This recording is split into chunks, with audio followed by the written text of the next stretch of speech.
A text says, "You're on my mind." A bouquet from 1-800-Flowers says, "You're my everything." Heartfelt moments belong in the real world, not just your phone. For 50 years, 1-800-Flowers has helped millions of people make memories that'll last a lifetime with gifts they'll cherish forever. Their expertly curated arrangements and gift baskets ship nationwide with a 100% satisfaction guarantee. Don't wait for the next big moment. Make it when you visit 1-800-Flowers.com/podcast. That's 1-800-Flowers.com/podcast.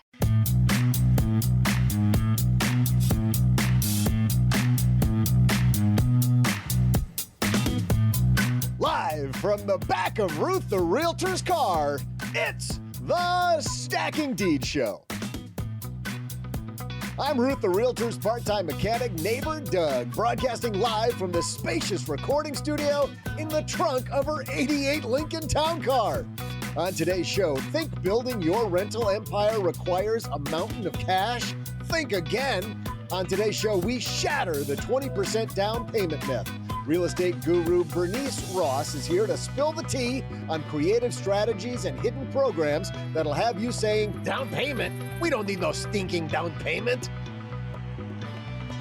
In our headlines, I think I nailed that. In our headlines, we'll tackle a cautionary tale of delays and holding costs that could drain your wallet and share how to avoid them. Feeling stuck on the sidelines? We'll answer a call to Ruth's rotary phone from a listener who's wrestling with the fear of hitting buy.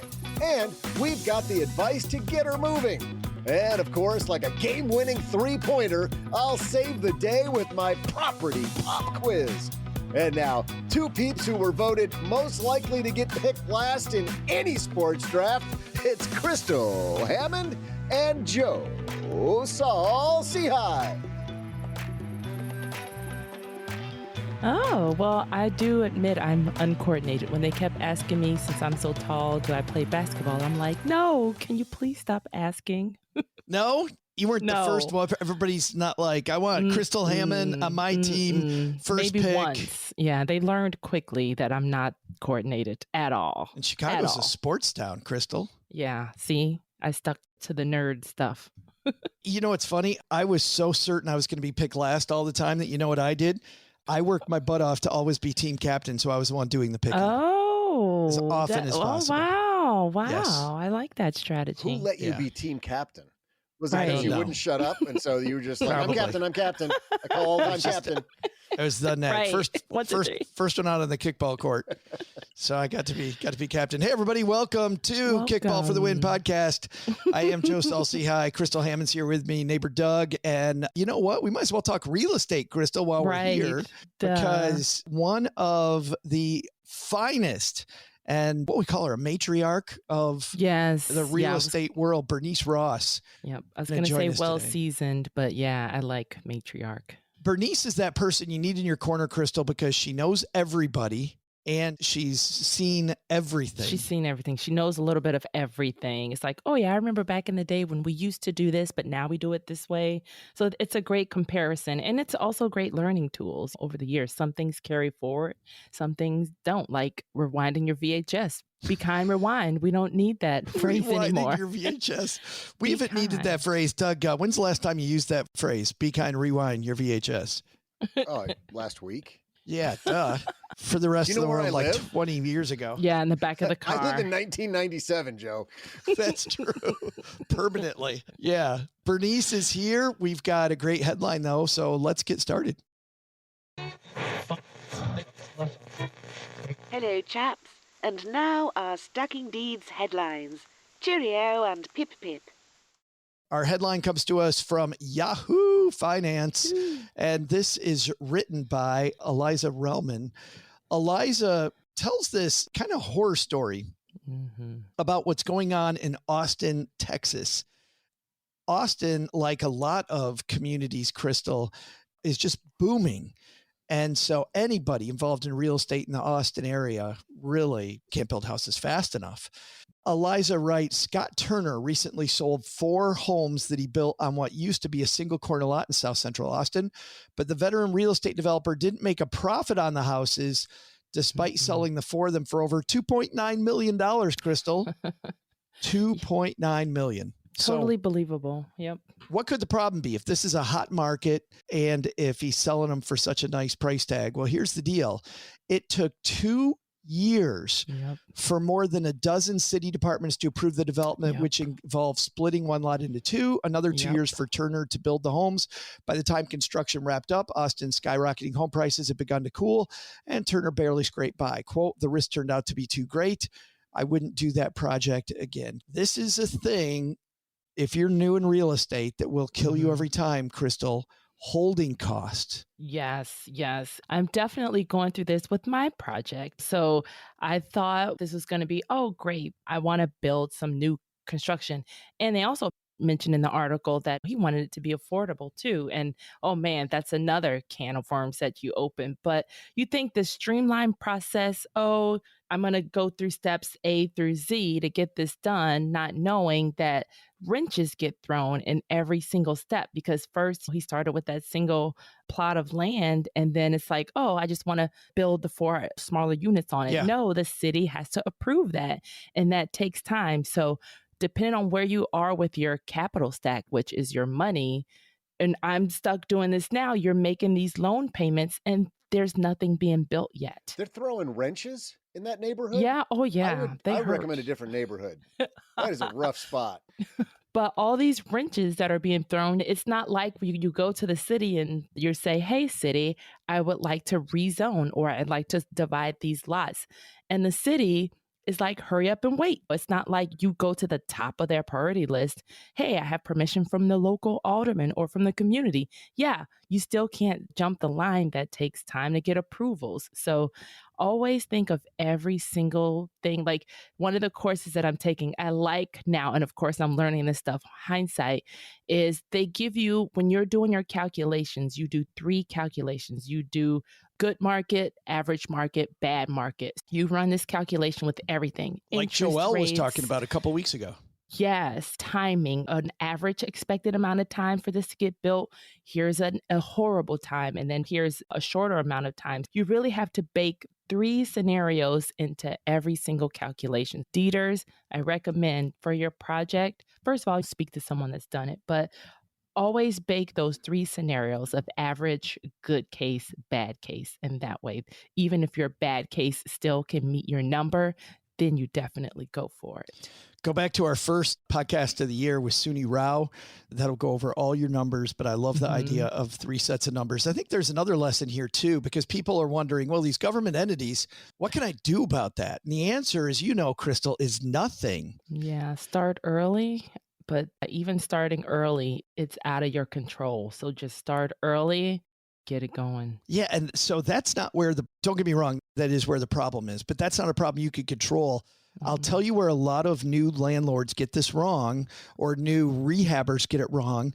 You make a bunch of unforced errors and you take your time on the things that are in your control. The stuff that's in your control, you need to do as fast as you possibly can, because the city government is going to take forever. Yes. 5 ever, not even 4 ever these days. Depend on 5 ever. I like that. That was impressive. That was impressive, Crystal. And because of that, you can't afford these unforced errors where you're like, oh, okay, well, the cabinet maker, not doing their job. Yeah. So, but I'll give them an extra. No, you can't do that. You got to stay on top of your timeline so that when it gets derailed by somebody else and it's a government official you can't do anything about, you have that piece built in. But when you created 3 unforced errors of your own costing you 6 weeks, and then you've got governments costing you another 6 months on top of that, you're going to wish you had your 6 weeks back. Because even that 2 years, like a construction timeline that averages about 8 months, but that 2 years, because even I'm over a year in and I'm not even close to having shovels in the ground. And I thought when I started last May, I'm like, oh yeah, we have this letter. We're going to walk right into city council. They're going to smile at us. They're going to give us free coffee and donuts and thank us for this. No, the total opposite of that happened. And they also talk about in this article how they did ADUs, the additional dwelling units. Well, luckily, I sat in that city council meeting and there was a neighborhood that wanted to approve ADUs for the city of Chicago, because right now they're not even approved in the city, or they could be now after that meeting. I didn't stay for the whole 16-hour meeting, but do know the regulations because ADUs were not approved for use. So there were people at that meeting because they give the public a chance to talk. And there are there people for it and there are there people against it. So make sure you know what your neighbors want before you head to City Hall and City Council saying, yeah, I need this approval. Know what's legal and illegal because some people think they could just Airbnb anywhere and that's not the case. Well, this is an important thing to know too. Know when you have exceptions are always going to make the machinery down at City Hall work slower. So if you have an ADU, if you're changing a lot into two separate lots, so you're doing some rezoning or land use changes to the lot, anytime you need some approval, you're going to add to that timeline. So, which also, when you're deciding if a piece of property is worth building on or not, I think you've got to do that math. And especially if it's your first or second project, like for a lot of our deeders who are just starting out, don't make a project with 15 exceptions your first out of the box. Yes, don't do it. And ask. Even when you're buying, say, hey, what was this property used for? What are the other properties next door used for? So, if it's a neighborhood that's Airbnb friendly or ADU, additional dwelling unit friendly, then that's good to know because then, you can talk to your neighbors about how they went through the process and who they use that helped them through the process. Because otherwise, you don't want to be a sore thumb in the neighborhood and you buy wrong and you got something that's going to cost you more in the long run. It happened with this gentleman for Turner. They write in this piece, subdividing the lot required a burdensome approval process, which we've talked about, and adding additional homes meant he had to install a costly new utility pole himself. Turner said that, quote, for practical purposes, it's economically illegal to add density to single-family neighborhoods. Instead, city regulations incentivize the kind of home construction that happened next door to his. Listen to this. The person doing the work next door replaced a single-family home with another, just more upscale standalone house. Same thing, just more upscale. It took far less time to build. 5-bedroom, 5-bath house sold for just shy of $2 million. Boom. Made a bunch of money because the turnaround time was so much quicker. Yep. Well, see, that's tuition that you don't want to pay. And we don't want our deeders to pay that kind of tuition. So learn from the other mistakes. And we will be sharing with you in just a moment some news about government programs that might help you. The cool news is you can be approved for these programs to help you with your down payment, help you with your rehab and more before you even start the project. Bernice Ross is here. She knows all these things. Yes. She is a woman who helps women in real estate. She trains real estate professionals. She trains people that are investors in real estate. She's going to share, she's had a little bit of a checkered past herself when it comes to being a landlord, which has given her that school of hard knocks, I think, Crystal, that you're talking about. Bernice coming up next. But before that, Doug, it's time for our property pop quiz. Tell me that this isn't going to be graded. It's like, yes, it is, or yes, it isn't. Yeah, Joe, I'm doing a longitudinal study on your answers for all of my pop quizzes. It's not going so well for you here in 2024, but you can redeem yourself. Hey there, daters. I'm Ruth's wrench-wielding repair guru, neighbor Doug. And have you ever noticed we all seem to know that one person who doesn't realize the opportunity of a lifetime, even when it comes up and bites them on the kneecap? By now, you know me well enough to know that I've never turned down an opportunity. Like, the time old man Kempelpuss offered me all his used motor oil, or the time back in college when I got unlimited seafood by cleaning barnacles off dock pilings. Yes, sirree, good fortune doesn't always show up at your front door with a giant check and a camera crew. Except when it does. Like the time in 1997 when a TV show awarded one lucky viewer an exact replica of the house featured on the show. And the winner said, nah, I'm good. So that's today's property pop quiz. What TV show created an exact replica of the house featured on air and couldn't even give it away? I'll be back right after I go see what that free rodent sign is all about down at the dump. Crystal, we're talking with this brilliant team today about benefits, but one benefit that people can give themselves is better property management. And we've mentioned a ton of property management softwares that are out there, but let's give people 3 reasons why the one we're about to mention is different. First, software alone doesn't really solve your problem. And that's why Hemlane's property management provides 24/7 repair coordination. That's right. You can either use your own service professionals or you can tap into their licensed network. Notice I said licensed network. Right. No, that's a good point. And we talked earlier in the show about it. Don't ask how, ask who.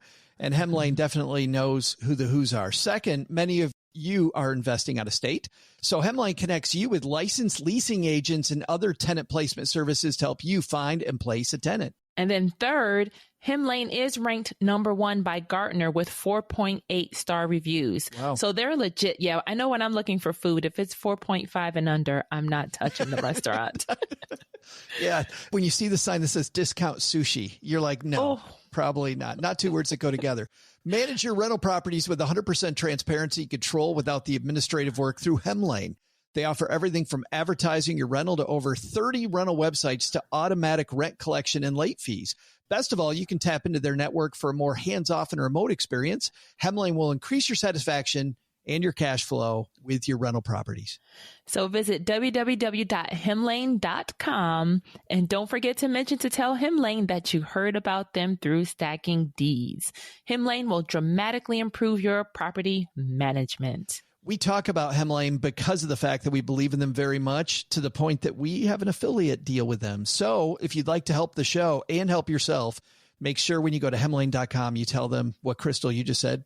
Yep. Please tell them Stacking Deeds sent you. We should have coordinated that.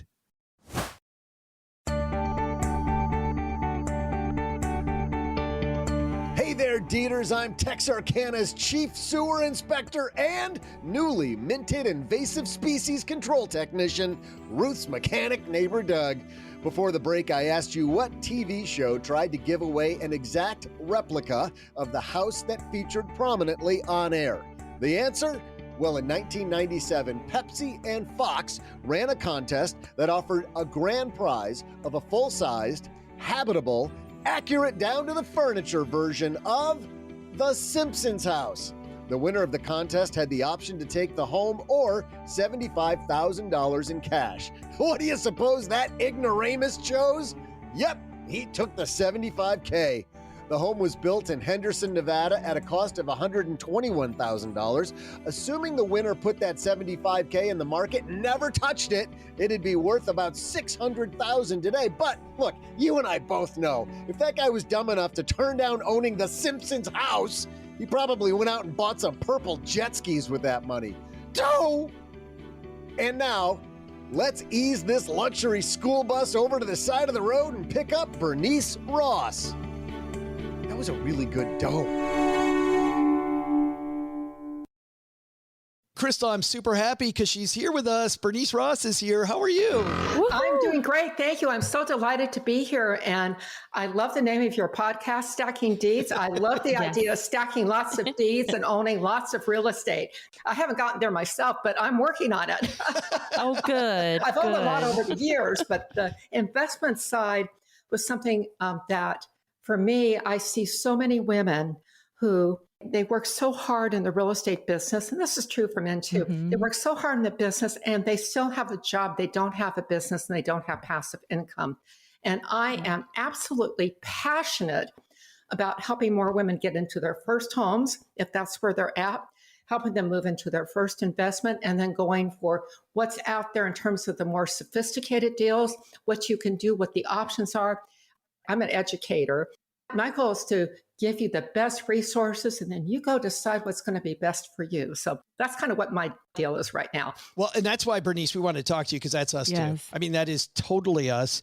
We introduce them to people like you, and we introduce them to all the different, there's so many different ways to invest in real estate. And we'll talk about a few with you today. But I want to start there because you're so excited about this. You've been doing it for a long time. Tell us about your first property, because I'm sure that you weren't as exuberant about that one. I mean, well, I want to tell you about my very first property. I was teaching full time. I started teaching college when I was 22. So I actually had a whole nother life as a professor of psychology. I've got an emeritus attached to my name. So I actually taught in the graduate school at USC, but I taught community college because I like those guys better than the people that, The practical stuff. the graduate Oh, yeah, I was a students. better student. They weren't as Yeah. much fun. Yeah. But anyway, so I had bought my first condo and, I had gotten every time I could get together. And then I've always taught summer school to make it through the break. Long story short, that year they canceled summer session due to economic reasons in California. And I didn't have the money to make my payments. And the woman who had showed me my first property, she had this is back when I was in my 20s. So it's a lot of moons ago, like last century. But I was going to say 6 months ago, Bernice, right? 6 months ago. yeah, she had these holy jeans before they were fashionable. And Holy jeans. BW that was all trashy. And she had $1 Million Club on her card. And I thought, well, if she could sell $1 million, and that's when prices were like 60 to 120,000 or something in Los Angeles, at least where I was. And I thought, well, if she could sell $1 million, maybe I could sell a house or two to make my house payment. Well, I sold 2 houses my first month, 8 my second month, wondered why I went to school for so long. And then came the high interest rates. So I had 2 simultaneous careers. So I've owned a lot of residential real estate. I've built, I've had rental property. I don't want to be a landlord, but I like a lot of other options that are available. And the thing I'm so excited about is that there have been so many innovations that we don't know about that can help you now become an investor. And you can start for as little as $10. And, it's like, I want to show people that path to get to being an investor, to being financially independent. And as one of our friends he uses the phrase bulletproof, which means you have enough passive income where you don't have to work. Right. That reminds me, Crystal, of our friend Alan Corey, who took Bernice. What Alan did was he took every bill, and a bill was a house, and he'd go buy a house to pay his electric bill, and he'd buy a house to pay his grocery bill. And he took it one by one until all of his bills were covered. And that was, the extent of his thinking. It wasn't. Oh, wait a minute. How do I justify an electric bill to buy a house? Right. Exactly. Yeah. That's one that I need to listen to. Right. But the first investment you made, you mentioned that you don't like to be a landlord. And yet a lot of people that listen to the show, they're thinking about buy and hold. Do you prefer flipping houses to buy and hold real estate?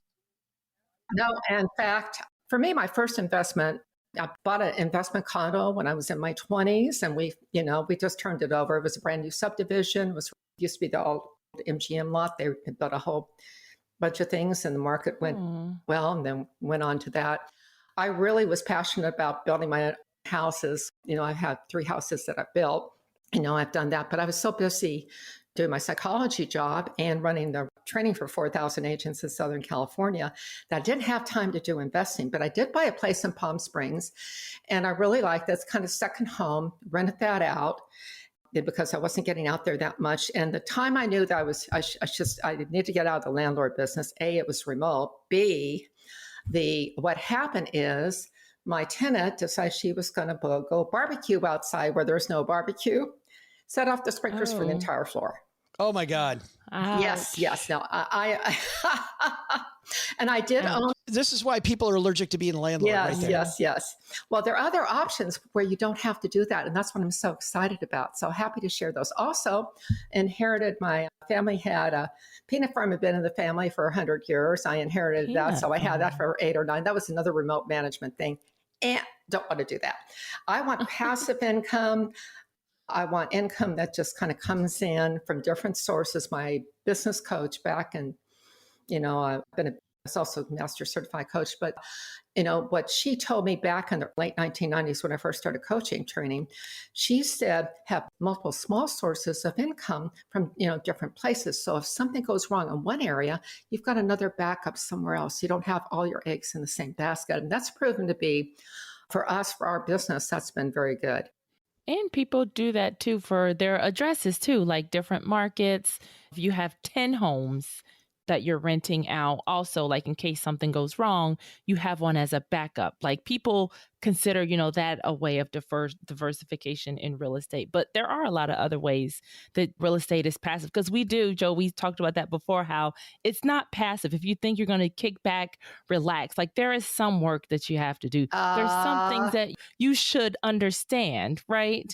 You have to understand, but when you there's get through the property first part right managers. now, I'm just like, the checks are just coming in and I like it and I don't have to do anything. It's set it and forget it. There you kind go. of. So, everything's got a risk attached to it, but there are really relatively, I can't give financial advice. I'm not a financial planner. I'm not an attorney. I'm not a CPA, but the people I talk to can, and there are options which I would love to talk about, and share right now about what you can do. Should we start with your first home? Yeah, well, let's start with your first investment property. Definitely. Let's start with your first investment property because... Well, so what I'm going to do is blend these two things together, because I'm going to suggest that your first investment property should be your first purchase if you don't own a home that you own or occupy. In other words, you're going to buy something that's 2 to 4 units. And the reason you want to do that, number one, you get the same financing that you could get, FHA, VA. You can do all those options. But has anybody on this show talked about down payment assistance? Briefly around the circumspect, but let's go right there. Oh, okay. So your timing is impeccable, because I interviewed my good friend, Rob Crane, who is the founder of Down Payment Resource. And he became an Inman Innovator of the Year in 2011 for his site. And I saw what he was doing. And I know since 2011, I've been beating the drum about down payment assistance. And the thing that's so amazing is people don't know about this. There's something like, let's see, what are my numbers here? Now, according to the National Association of Realtors, 41% of all first-time buyers believe they must have 20% as a down payment to purchase. 62% of the general public also believe this.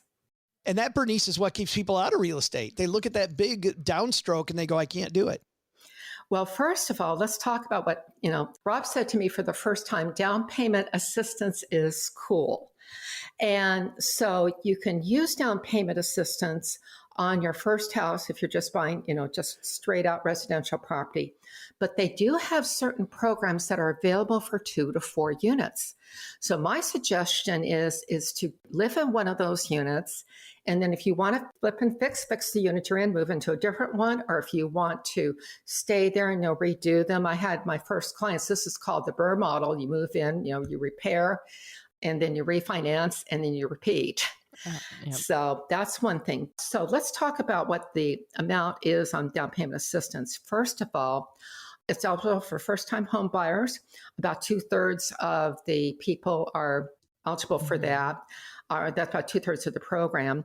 They are also available for people who are like community heroes, nurses, teachers, firefighters, police, lower income, service professions.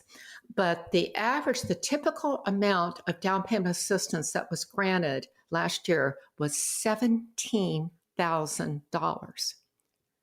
Wow. $17,000.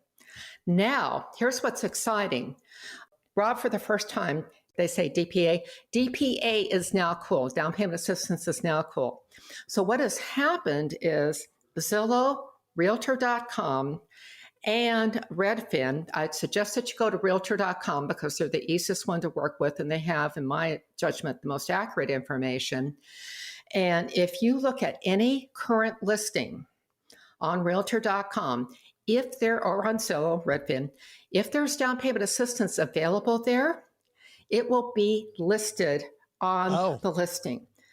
In the case of my brother, who lives like 3 blocks from my house, he's got a condo. There are 25 programs available to him if someone is buying his house.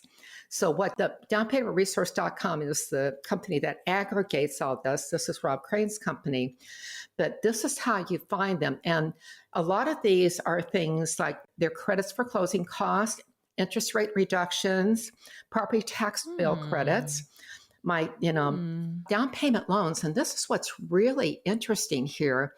is they have these loans that are forgivable in some cases. Yep. So say that, it's a 5-year term, they forgive 20% each year that you're in the property, and then that's gone. Wow. Yeah, and better yet, they've got grants, which is just free money. They're not a whole lot. I mean, they're percentage-wise, they're not a huge proportion. And the most interesting one to me is mortgage certificates. And these are hard to find. They're pretty rare. But so say that I have a house and I stay in there a full 30 years. What you get is, it depends on what it is, but you can get up to $2,000 a year as a tax credit, not as a deduction, but a tax credit, which is $2,000 off your taxes. You're nodding. You see, dollar for dollar. Yes. Dollar for dollar. So that's what's out there, and you can find it now. And then if you click through, there's 6 quick questions. They'll tell you what you qualify for. And then you can go right to those lenders right there to get, to see which programs are going to work for you. And then they'll have agents also that are familiar with those programs. So that's, for me, there are not as many programs available for 2 to 4 units, but I would say that's an excellent way to get started. And now if you're going to buy an investment house, that's different. You're not going to get these options, but it's got to be a single family. It's got to be owner occupied. I like this, Bernice, as a beginning investor because, I have friends that move into a house. They spend 2 years living there and they rehab the house and then they sell it. And it's a nice slow way to get your feet wet, and you can take advantage of the programs you're talking about. Or if you can do a duplex or a tri or a quad, like you're talking about, you could immediately have income that covers your own mortgage and maybe more. And I know what some people are wondering, which is, if I've got the money for that down payment, would I use those programs? And my answer would be, hell yeah. If you qualify for it. And the thing that's beautiful about the programs, let's say that one of you was in the service, you're now a teacher, and one of you is a police officer. That's 3 different programs you could qualify for. So you can add those programs together. Oh, they daisy chain on top of each other. Yes, it's called layering. Yes, you can layer programs depending on, and the mortgage certificates you can get on top of whatever DPA you're getting. So, if there's a mortgage certificate floating around in the list of programs, you want to latch onto that one plus whatever else is there. Well, and this becomes more money that you can then put toward rehabbing your property, about getting your property the way that you want it, and increasing the value of the property, which is huge. When somebody is looking at this, you mentioned lots of different ways to buy properties. Let's go beyond this first house then. Let's say that I'm trying to buy more and more properties. What do you think about things like syndication, handing money to other investors? Well, first of all, I want to let's stay with the beginners. And I just did my first full syndication a few weeks ago. And this was, I know this one wasn't a leap of faith, but it was in some respects. But I want to share some programs that can fund 1 to 4 unit residential investments. Please. Excellent. Okay. Excellent. So, yes. So, and I want to make sure I covered everything. So I've got my list. So the first, so these are ways to qualify to buy an investment house. It can be a single family residence that, you're not owner occupying. So that's a separate category. So the first one is called asset-based, and that's based upon your savings stock, retirement, semi-liquid investments. So these are used to help you qualify. So for someone, for example, if you're not W-2, you're a realtor, you're attorney, a doctor, you're not being paid as an employee, they can look at your assets and then they make the determination. And this is, it's really common when you're dealing with ultra luxury. I've seen clients who, they may have may have millions in the bank, but they can't qualify because you could take the money out or it can go away. I mean, it's just crazy stuff that happens on the residential side. Now, there's one that's a really great program, especially for people who are realtors. It's called the 1099 program. And what happens is they base your qualification on your 1099. So if you do it during the first quarter of the year, they just look at what your 1099 was from the previous year. And then if it's like, second quarter, which we're in now, you would take the first quarter and then you do a P&L to update that. So they would use that. They have 1 and 2 year programs for that. That they make your qualification upon. Again, it's based upon the amount of money that flows through your account each month is how they make the qualification. Okay. And I don't know about you, but I'm good at having a lot of money go in and too much going out. Just flow through. Yeah, temporary hold. I like that, Crystal. Now, the next one is called debt service coverage loans. And these are great for investors, DSCR. okay? And what happens is you put down your 20 to 25% on a single family, say, but then the property qualifies like it would, like if you're a 5-unit building, so your qualification takes place based upon what they judge. The special appraisal will judge what it will rent for, and that's how they determine the value and whether or not to make the loan. So again, that's called a debt service coverage loans. And, pop that into ChatGPT, best place to look for anything. Yeah. Issue got 4.0, not the 3.5. That's another story. I'm in love with ChatGPT. I'll talk some other time about that. But that is a great option. And then there's something that for those who are listening in who do hold investments, or if you're doing flipping and fixing, if you're planning on doing something that's going to take over 6 months to do, they have something called delayed financing loan programs. That's DFLP, delayed financing loan programs. And what happened is on April 1st, 2023, borrowers who make all cash purchases must wait a full year before they can obtain conventional financing. So this is something that's a kink. However, if you're a flipper, if you're a house hacker, builder, remodeler, this is a problem. You have to wait a full year. But these DFLPs allow you to apply for financing as if you were getting the loan prior to the closing. You can apply for that the first day, and as long as you close within 6 months, you miss the 6-month mark, you're out of luck. But as long as you close within 6 months, you get the same kind of financing that you could get if you had applied ahead of time. So that's an option that people need to know about, because you've got this other rule in place that went in April 1st of 2023. Wow, that's fabulous. Interesting. Also, just one more thing, and if anybody's buying you're buying your next home, Rocket Mortgage, or if they've got, say you're someone my age and you've got a child or grandchild who's buying, Rocket Mortgage, there's a whole series of programs that are available where they've got 1% down. And what happens is, so say I have a $300,000 loan and I put down $3,000. And these other lenders also, there are a number of them that are doing this. They will give me a 2% grant. So that's $6,000. And then I can get a 97% conforming loan. And the thing that I like about Rocket's program, they're the only one that does this. They pay your private mortgage insurance. They pay it. They pay your PMI. Got it. What am I getting though for that, Bernice? Because nothing comes for free. Is it a little higher interest rate? No, actually, it's part of a federal program that's designed to get more people into homes. Okay. And Rocket is just, they took it one step further. Their competition with us, United Wholesale or whatever, they're fighting for all the mortgage business. So that's one way to go. I think that is the issue with all the federal programs. It's finding someone who has demystified the process and to make it streamlined. So kudos for them to making it as streamlined and, easy for everyone to understand as possible. Because even with like VA loans, we talked about this on a previous show. It's like you need to find a realtor who's well-versed in that and a finance person that's well-versed in that, or else you can really miss out on, that huge opportunity. Exactly. Or they won't be able to get it closed because they don't know what they're doing. Right.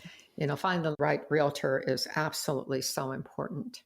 Bernice, I do want to talk about syndication, but before we get there, since you brought up even more resources, I want to ask you, if you've got resources in this area. So I bought the house, but now the money to rehab, and some people will do a home equity line. Some people will, take money out of savings. Are there any programs you know of to rehab, or what's your favorite ways to rehab a house? Well, the first thing I say is the worst possible thing you can do, and let's start with people who are 62 up, the worst possible type of loan you could put someone who is older into is one of these loans that, for 62 plus don't make any payments.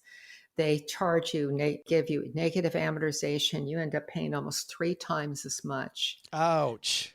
Yeah, because it's amortizing. And so it just eats through all their equity, the stuff that they would like to leave for their children or the people they love.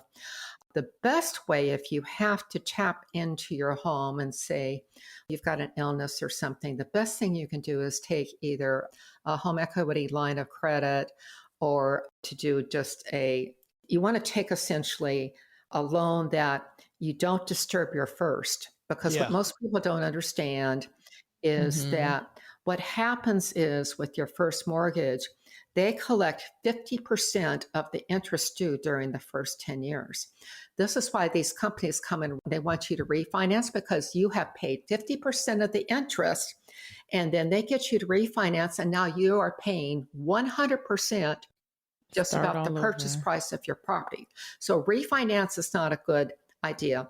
I like home equity line of credit. The problem with that is the interest rates are variable, but I can take that money out and put it back in. We actually got an all-in-one mortgage, which is a topic for another day, or I can give you a guest on that.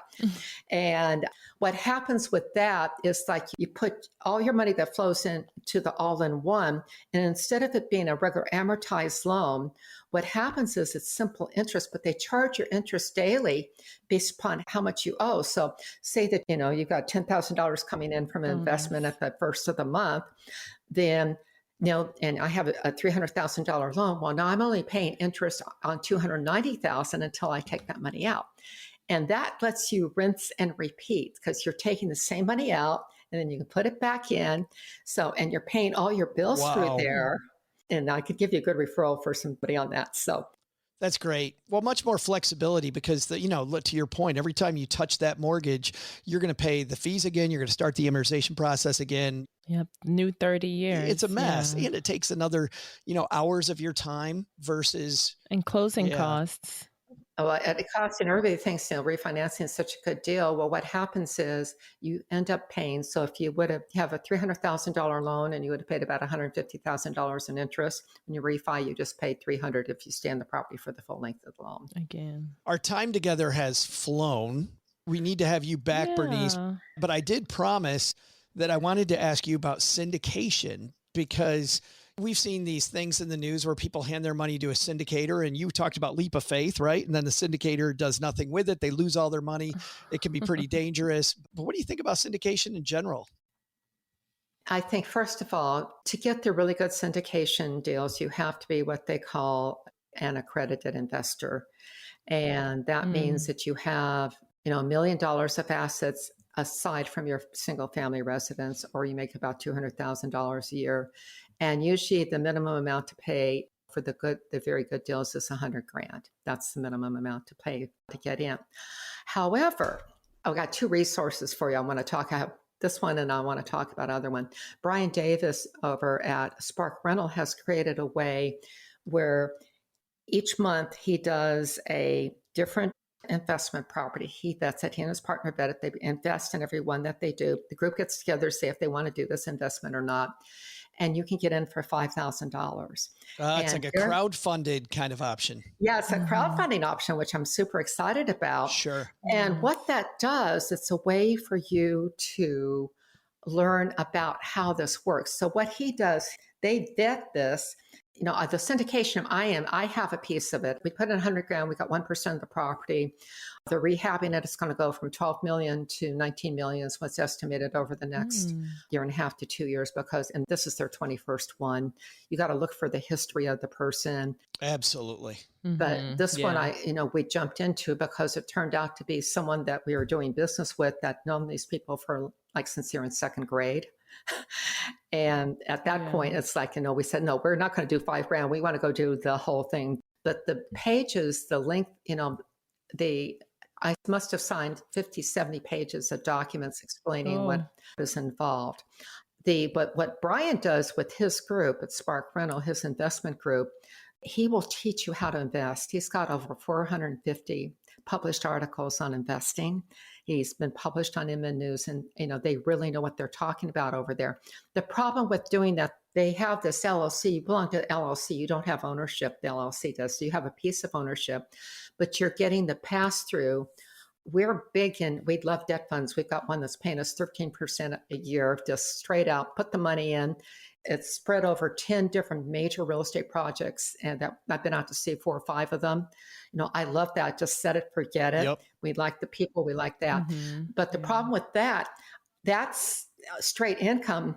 What the syndication lets me do is the thing that's beautiful if it's done right is that in this particular project, I talked to a tax strategist named David Perez, and he talked about, he says, my clients who do what they call a cost aggregation study, somebody's talked to you about that. So he says his typical clients get, instead of writing off the straight line, they get about 25%. The syndication that we got into, because they're doing so much rehab, they're predicting that they're going to be able to get 60% year one. Wow.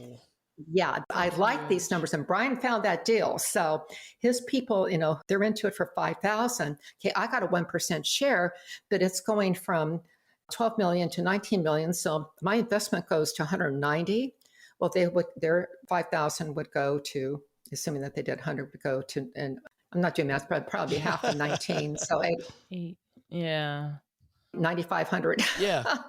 No, math with the microphone on is not my strong suit either. But I love what you say about this, which is, that $5,000 is an education that you're getting. And if you just give somebody $5,000 and don't pay attention, I don't think you get anything for that money. But if you certainly pay attention, you're learning while you're doing it. I think that could be huge for a beginner. It could be Well, go to Spark Rental, check this out. And then I have another thing that I want to share with you, because this is so important for beginning investors. There's a site called groundfloor.com. Have you heard of these guys? No. Okay, Ground Floor. It's crowdfunding of loans. My husband and I got into it. He signed up for this financial coaching. That's another story. But anyway, they were big with Ground Floor. I interviewed Brian a year and a half ago, and he was talking about Ground Floor. They've been around for 10 or 11 years, and I interviewed the CEO a couple of weeks ago. But what happens is, so we put in, let's say like $10,000 or whatever the number is. And what they do is they crowdfund loans. But then so we ended up, we put in more than 10, but we ended up with 66 different loans for the money that we put in. And it came out to about $380 per loan. So, it's like you've got the spread. But what's interesting about Ground Floor is that these loans are all in different stages. In fact, the first week after we funded this thing, we got 2 of the loans paid off. So we got our interest and we got our principal back. So I can pull my interest back. I pull this back. I can reinvest it, and then it's going to continue to do that. So the thing that's exciting about this is you can start as little as $10 and learn how to invest. I want to be the bank. Yeah. I don't want to be the landlord. I like loaning money. Like we've got in our debt fund that we're doing with the 10 properties I was telling you about. Love debt funds. They're doing crowdfunding. They've got the same concept at Ground Floor, but it's a great place to learn about what they're doing. And they're also moving into being able to provide products that you can, in the future, they're going to be able to buy a piece of equity. So you've got a boomer who wants to stay in the house, but they need money. So you can buy a piece of their future equity. So we've got interesting things coming down the line in this area. That's funny. I know a couple companies that are doing that now, where they're purchasing a piece, you get to stay. And then when you sell, then they're just getting the piece of the equity from the house. It's funny. I'd never heard of Ground Floor, but I'm on their Instagram site right now. And some people that we follow, the College Investor, Robert Farrington, Shauna Gain follows them. Yeah, we know him. They have over 4,000 people following them. It's funny, Bernice, I think I'm going to reach out to them and see if we can get them on our Instagram live with us, which would be perfect. Absolutely. Get a hold of Brian Daly. He's excellent. He's a good interview. Bernice, I wish you knew something about this. If you only knew something about this topic, that would be fantastic. I have to say that I was super excited to hear that you have together a super resource for women to get not the stuff that you just basically took a fire hose at us and you sprayed us with a fire hose with all this stuff, but people can really dive in with you, especially women in our audience, and get more help. Tell us about your program and what you're doing. Well, our program, again, the idea is that we want to educate people, and our straight business model is super simple, $20 a month to subscribe, and you can access everything on the site. I have interviews with Chris Noggle about market trends and what's happening right now. We're coming into the best time. It's going to be really painful for people who are in the stock market and other kinds of investment. It is the best time ever to invest. Patricia Ross, no relationship to me, but she has a great interview where she talks about financial menopause. Wow. And the $32 trillion nice. that is being transferred to women as we speak, and that we're not prepared for.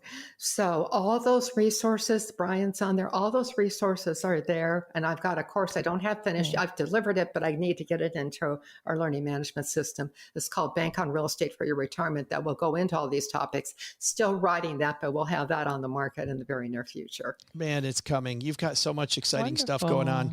We will link to your website on our show notes page at stackingdeeds.net. Bernice, thanks so much for educating our deeders today, helping us get comfortable and get out there looking for these programs. It's so cool. Thank you for being here. It's been a real delight. Huge thanks to Bernice for joining us. Yes. What I like about the show is like people bring up, like our guests, our awesome guests, they bring up things that I totally connect with, because my place that I bought, my first place, first of all, and we want deeders, this won the contest, house hack. I bought a duplex. That was my first place. And I did use one of those down payment assistance programs where even when I bought my next house, I only put 3.5% down because I had an FHA loan.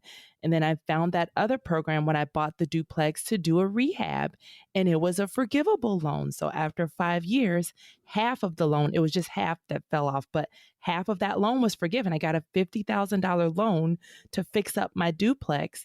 And then after 5 years, as long as I occupied the place for 5 years, then the half of that loan, $25,000, fell right on off. So, and they calculated my payments based on that half number also. So there's cool programs, down payment assistance programs, where sometimes your down payment is cheaper than your first and last and all these other requirements for getting an apartment. Like now the requirements to get a new apartment, it's like it's enough to buy a home, and people don't realize it.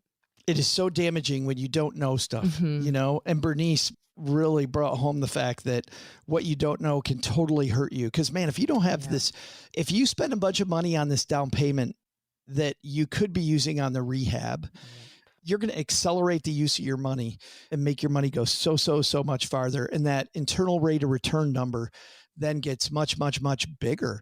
Like, man, if you've got $20,000 and you can either put it toward a down payment or put it toward the rehab of the house. Or even like Tiffany Grant, remember when we had her on, and it's like she needed to replace her furnace or something. And it's like, you need that money even just to sit in your emergency. Yeah, your emergency fund too. Accelerate that money by knowing all this stuff Bernice is talking about.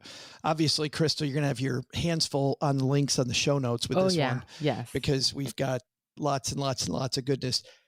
And to get the show notes, all people have to do is go to our website and sign up. Exactly. Head to stackingdeeds.net/show notes, and then you will get the show notes hand delivered weekly. We had a great email to Ruth's rotary phone. We might as well call it Ruth's fax machine, because we continually get emails. We are in 1987. With Doug there, neighbor Doug. All right. Yeah. So this fax comes to us from Belinda. What are the biggest pros and cons of real estate investing? I'm still not quite sure I'm ready to hit the buy button on my first investment property. You know, this is such a deeder question, because the show's built for people just beginning the real estate journey and sharing in not only the tactics like we had today, but the philosophy around how to be a great real estate investor. Crystal, do you want to go first? Do you want me to go first? Sure, I can. And we're not going to give you the canned answer, you know, what are your weaknesses, you know, because the cons are you're going to love it. You know, you're going to get addicted to it. You're going to keep buying. You're not going to want to sleep. So we're not here to do that because it's uncomfortable rolling over all that money that you're sleeping cash, in. Yes. But the pros for me, like it was the best decision I ever made. That first duplex that I bought, it changed my life. It changed my mom's life. She was living in the other side of it too. And I bought it just out of fear because I didn't want some fancy pants investors coming in and raising my mom's rent. I was able to control that. And a lot of times, what Joe just said, what you don't know can really hurt you because I ended up paying less than I was paying in rent on that mortgage. So that was a huge pro. The cons were just, even with my project now, a lot of the cons are knowing the right people that can help me to get to the next place. I've been a landlord since 2005. So every day was not great. I've had a bad tenant that almost broke me. 100% came down to the screening. The screening, there was a step skipped on the screening that I just wish I had not have skipped. And I had a bad feeling about her, but I'm like, oh, but she's putting more money down. Maybe that's a good sign, but no. She kind of trashed the place. But that was because I didn't trust myself. I didn't trust my gut on that. But as long as you trust your gut and you have a good team of people, Rolodex of people that can help you when you're in a jam, and just be ready to pivot. Have all of those scenarios in line. Reach out to us for questions and assistance or even advice. We can't do it for you, but we could just give advice based on our situations or things that other people have gone to. But it's been a great tax benefit. It's been a great equity and net worth kind of thing for me. Like those are my pros. Yep. I think for me, that's the biggest upside when I see successful real estate investors. These are people that like to have direct control over the wins and losses in their portfolio and like to feel like, you know what, I either did the thing or I messed the thing up, and that is why I'm having success or failure. And your success or failure is going to be a direct result of exactly what you do or don't do.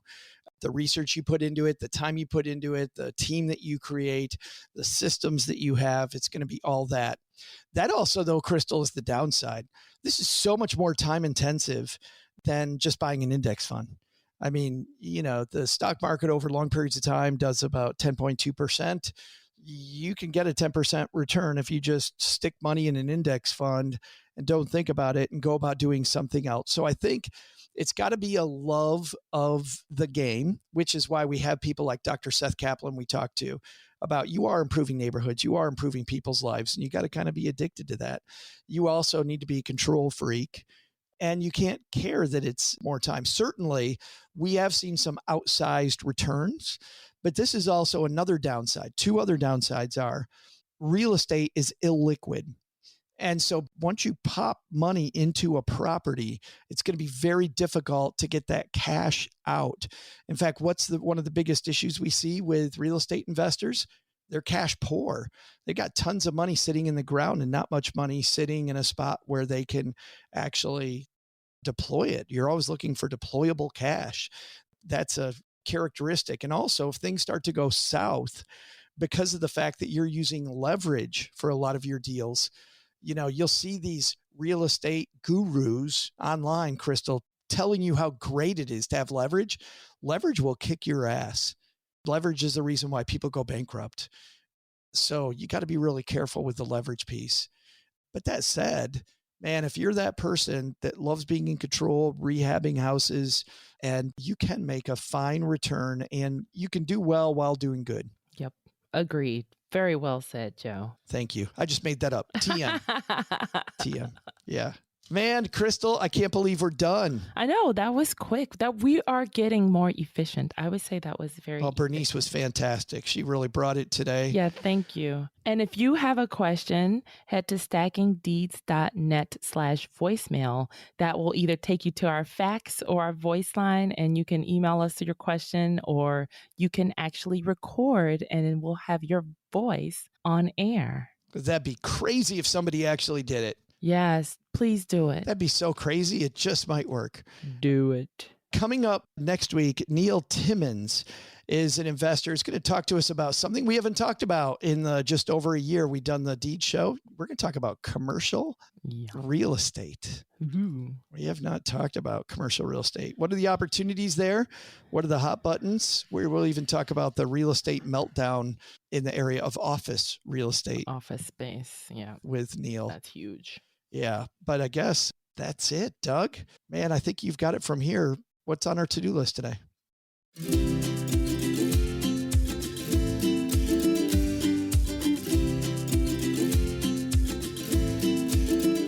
First, take some advice from Bernice Ross. Use government programs to help you get past that down payment concern.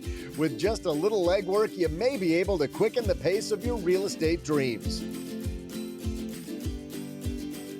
Second, are you ready to make that purchase? Gather your team and start moving as soon as the ink is dry on the deal. Holding costs can sink your game, so get moving ASAP and keep the money moving. But the big lesson? Sometimes opportunity smells a little like raw sewage, and other times it looks like a brown house with a fridge full of Duff beer. Either way, you say yes. Thanks to Bernice Ross for joining us today. You can find out more about their work at realestatewealthforwomen.com. We'll also include links in our show notes at stackingdeeds.net.